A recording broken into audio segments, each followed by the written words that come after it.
As we study, learn, Quand on étudie, apprend et vit l'évangile de Jésus-Christ, l'ordre dans lequel les choses se produisent est souvent instructif. Par exemple, réfléchissez aux leçons que nous pouvons retirer en ce qui concerne les priorités spirituelles, de l'ordre dans lequel les événements importants sont produits, quand la plénitude de l'évangile du Sauveur a été rétablie dans ces derniers jours.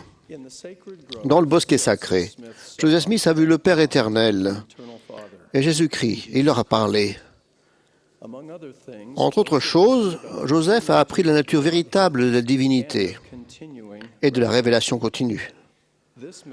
Cette vision majestueuse a introduit la dispensation de la plénitude des temps. Et c'est l'un des événements très importants de l'histoire du monde. Environ 3 ans plus tard, le soir du 21 septembre 1923, en réponse à sa prière fervente, une lumière a rempli la chambre de Joseph, jusqu'à ce qu'elle soit plus claire qu'à l'heure de midi. Un personnage est apparu à son chevet, l'a appelé par son nom et a déclaré qu'il était un messager envoyé de la présence de Dieu et que son nom était Moroni. Il a donné des instructions à Joseph sur la parution du livre de Mormon. Puis Moroni a cité un passage de Malachie dans l'Ancien Testament, avec une légère différence par rapport à la forme utilisée dans la version du roi Jacques. « Voici, je vous révélerai la prêtrise par la main d'Élie, le prophète, avant que le jour de l'Éternel arrive, ce jour grand et redoutable, et il implantera dans le cœur des enfants des hommes les promesses faites au Père, et le cœur des enfants se tournera vers leur Père. S'il n'en était pas ainsi, la terre serait entièrement dévastée à sa venue. » Les instructions de Moroni au jeune prophète ont, en fin de compte, introduit 2 thèmes principaux.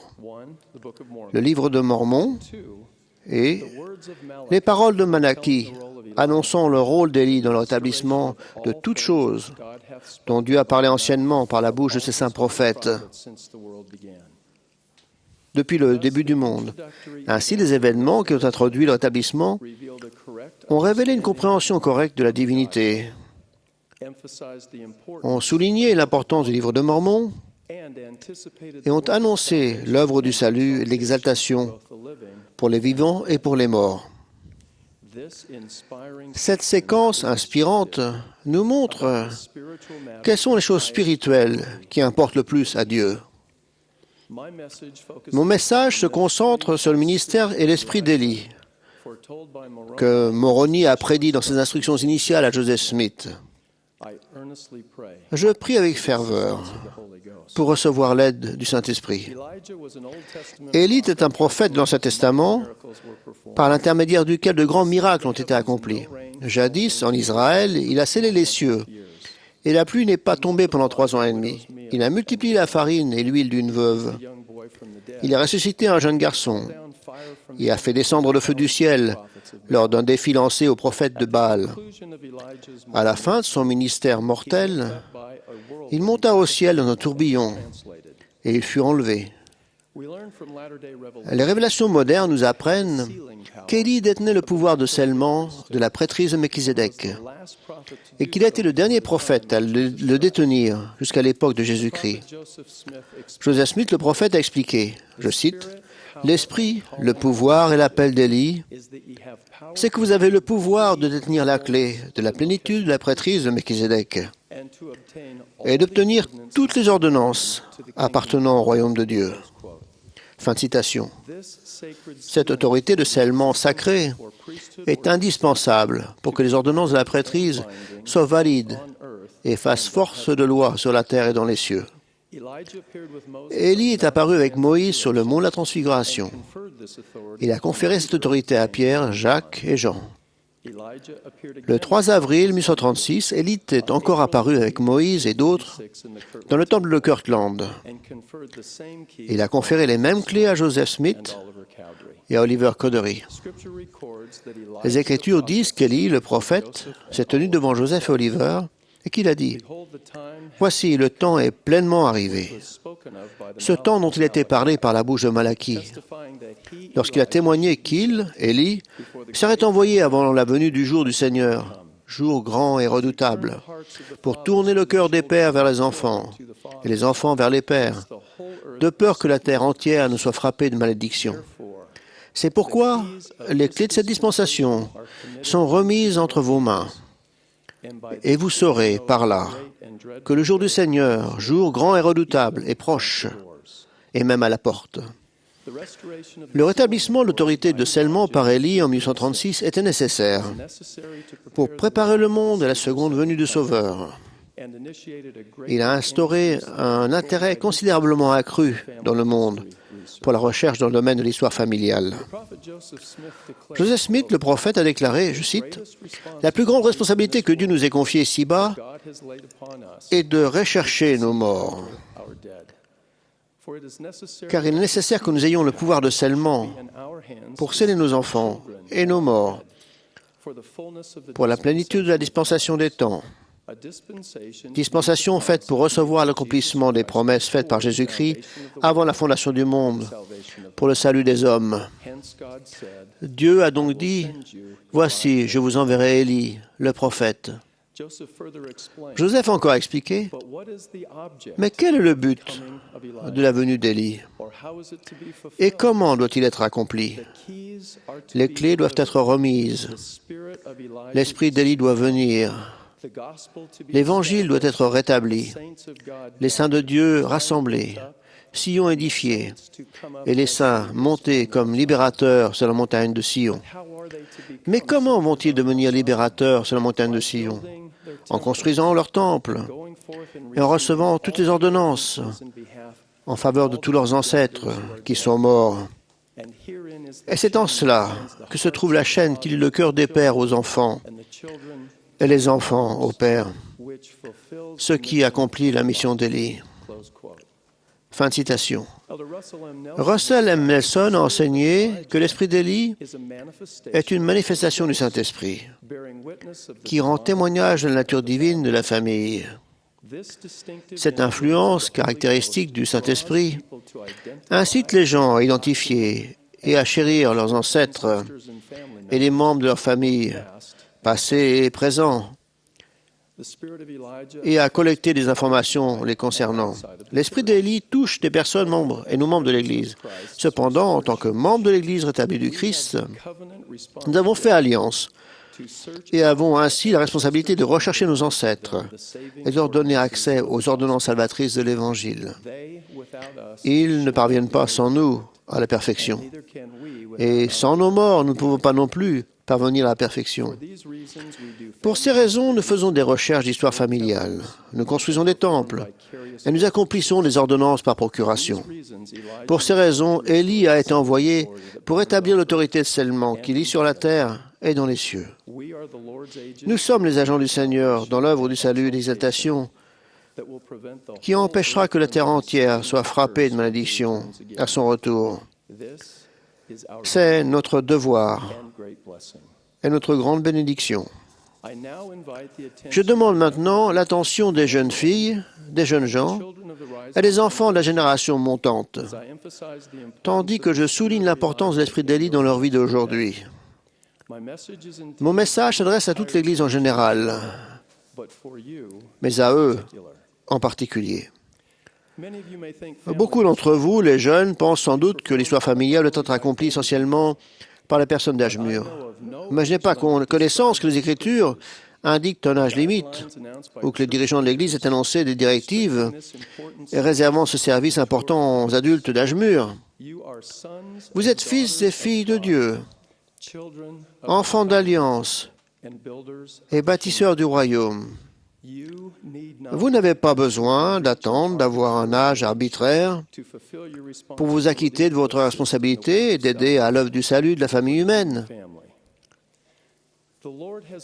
À notre époque, le Seigneur a mis à notre disposition des moyens remarquables qui vous permettent de connaître et d'aimer cette œuvre que l'Esprit d'Élie encourage.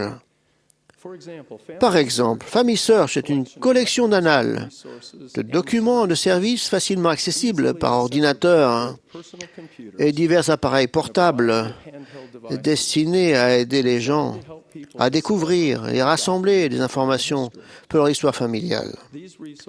Ces moyens sont aussi disponibles dans les centres d'histoire familiale, situés dans de nombreux bâtiments de l'Église, partout dans le monde.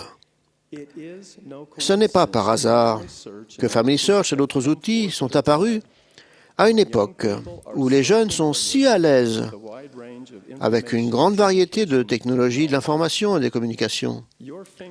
Vous avez appris à envoyer des messages textes sur vos téléphones portables et vos ordinateurs pour accélérer et avancer l'œuvre du Seigneur, pas seulement pour communiquer rapidement avec vos amis.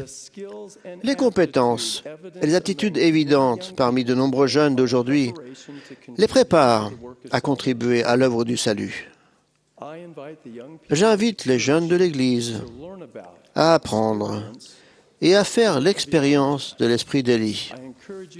Je vous encourage à étudier, à rechercher vos ancêtres et à vous préparer à accomplir des baptêmes par procuration dans la maison du Seigneur pour vos ancêtres décédés.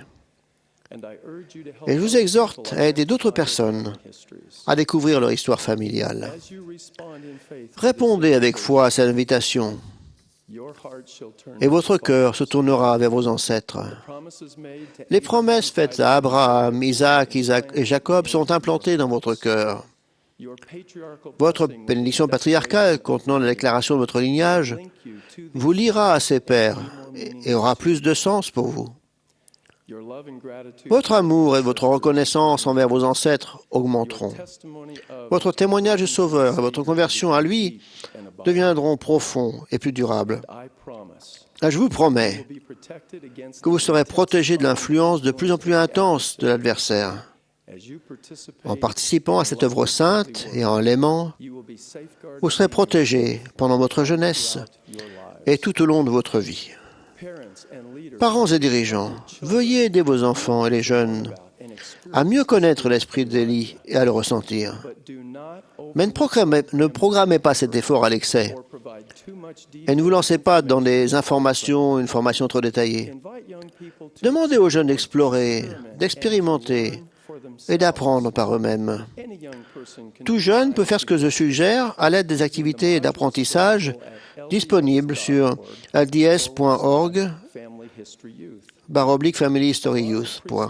Les présidences de collège d'apprêtrices d'Aaron et de classe des jeunes filles peuvent jouer un rôle important pour aider tous les jeunes à se familiariser avec ces ressources de base. Les jeunes ont de plus en plus besoin d'un apprentissage par l'action, ce qui permettra au pouvoir du Saint-Esprit de leur accorder davantage de lumière et de connaissances, et ne pas simplement être des élèves passifs qui subissent. Parents et dirigeants, vous serez émerveillés de voir avec quelle rapidité vos enfants et les jeunes de l'Église deviendront hautement qualifiés dans l'utilisation de ces outils. En fait, ces jeunes vous enseigneront comment utiliser efficacement ces ressources. Les jeunes ont beaucoup à offrir aux personnes plus âgées qui sont mal à l'aise ou intimidées face à la technologie ou qui ne savent pas bien se servir de Family Search. Vous aussi, vous compterez vos nombreux bienfaits quand les jeunes consacreront plus de temps à l'œuvre de l'histoire familiale du Temple et moins de temps aux jeux vidéo, à surfer sur l'Internet et à utiliser des réseaux sociaux tels que Facebook. Troy Jackson, Jaren Hope et Andrew Allen sont des détenteurs d'apprêtrices d'Aaron qu'un évêque inspiré a appelé à enseigner ensemble un cours d'histoire familiale dans leur paroisse. Ces jeunes gens sont représentatifs de tant d'entre vous par leur enthousiasme pour l'apprentissage et leur désir de servir. Troy a déclaré, je cite, « J'avais l'habitude d'aller à l'église et de faire acte de présence, mais je me rends compte maintenant que je dois rentrer chez moi et faire quelque chose. Nous pouvons tous faire de l'histoire familiale. » Fin de citation. Jaren raconte qu'en apprenant davantage sur l'histoire familiale, et s'est rendu compte, je cite, qu'il ne s'agissait pas seulement de noms, mais de personnes réelles. Il ajoute, « Je suis devenu de plus en plus heureux d'emporter des noms au temple. » Fin de citation. Et Andrew dit, je cite, « Je me suis pris d'une passion pour l'histoire familiale dont je ne me savais pas capable. En me préparant chaque semaine à enseigner, j'étais souvent incité par Saint-Esprit à agir et à essayer certaines méthodes proposées dans la leçon.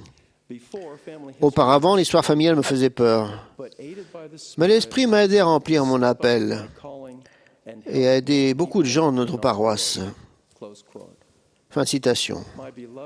Mes chers jeunes frères et sœurs, l'histoire familiale n'est pas simplement un programme ou une activité intéressante parrainée par l'Église.